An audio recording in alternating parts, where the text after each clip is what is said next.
In this video, I'm going to delve into what bikes to consider when going for a cheap bike restoration. If you like the video, please give it a thumbs up.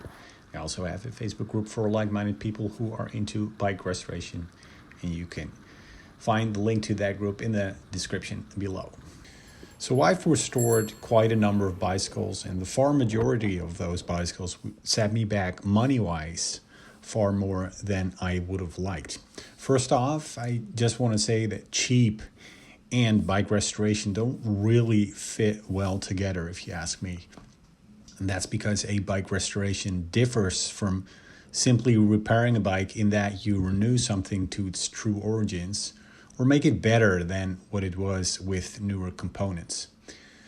Whatever you choose to do, restoring bicycles is a costly process with respect to both time and money. And one of the biggest joys I get out of the entire process, besides being able to enjoy using the final outcome, is thinking about what kind of experience I'm looking for in a newly restored bicycle and working towards that outcome through research and obviously cleaning, repairing, and restoring that which needs to be cleaned, repaired, and restored.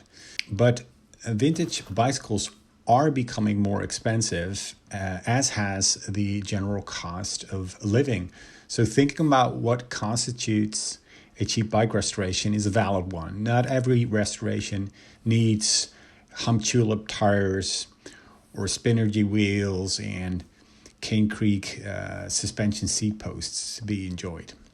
So with that out of the way, what exactly is a cheap bike restoration? Now, I would argue that a fully functional bike for less than $100 can be considered cheap. And the reason why I feel that's cheap is because it's really difficult to achieve such a thing. So we're talking about bike restoration here, not buying and using a bicycle as is. And almost always a cheap bicycle is cheap because the seller doesn't think she can get more for it, probably because the bike is either old, it's well used, or both. And if that's the case, the most common bicycle repair you will find yourself doing is to replace both the chain and the cassette. And the cheapest chain I recently bought was just shy of 10 euros, and the cheapest cassette is about 15 euros. And those were for very old 6 and 7 speed drivetrains. Anything 8, 9, or 10 speed will cost much more than that. Another common bike repair is replacing cables and housing. So I bought a set of brake and shifter cables and housing at my local bike store for 10 euros.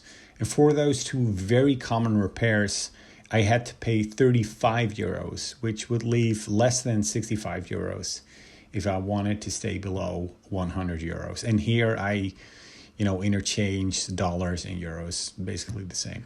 So that's why I think the 100 mark is a good one to designate a bike restoration as cheap or not. And let's not forget the amount of specific tools you're going to need to perform the bicycle repairs. Granted, you can reuse those tools, but if this is your first project, the price of entry of quality shop tools is very high.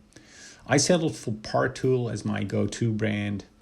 A chain tool, chain whip, adjustable wrench, and cassette removal tool needed for the aforementioned repairs will cost more than 100 euros. And obviously, you can reduce that amount of money to about half that by picking a less expensive brand. But still, tools cost money. So I've done a number of bike restorations where the total cost of the final product did not cross the 100 mark. Now let's see what types of bikes they were. The first bike was a Cannondale M300, which started my love for Cannondale bikes. And the bike was obtained for free. I replaced the cables and housing, cassette and chain, and the tires, and the Swalby Fat Frank tires at almost 50 euros were the most expensive, and the rest added another 30 euros for a total of around 80. And I also replaced this severely worn riveted crankset with one from a donor bike. And I ended up selling it for about as much as was put into it. Another bike was a 1994 Giant Colt Rock. If it wasn't for sticky shifters that finally needed to be replaced because of a missing part, this bike would have needed nothing but a good cleaning. I bought it for 20 euros and it was meant for my daughter. It was fully original on hardly used, and new old stock Shimano shifters added another 45 euros for a total of 65. I sold it for that price when it turned out to be too big. When my daughter did outgrow her 24-inch mountain bike, I bought and restored this 1994 Trek 800. I obtained it for 50 euros and only replaced cables and housing for another 10 and added a new kickstand for 13 euros. Even though the drivetrain is worn, I decided not to replace it. The Shimano Altus crankset is riveted, which means I not only would have to replace the chain and cassette, but the crankset as well, and also still holds the pretty dried out original tires. The thing runs fine as it is, and considering the amount of usage it will see, I deemed it not worth the additional cost. I also spray painted the rusted handlebars and replace the brake levers with nice Diacomp Power Control 7 EXA ones I had laying around, and the ring lock I pulled off her previous bike.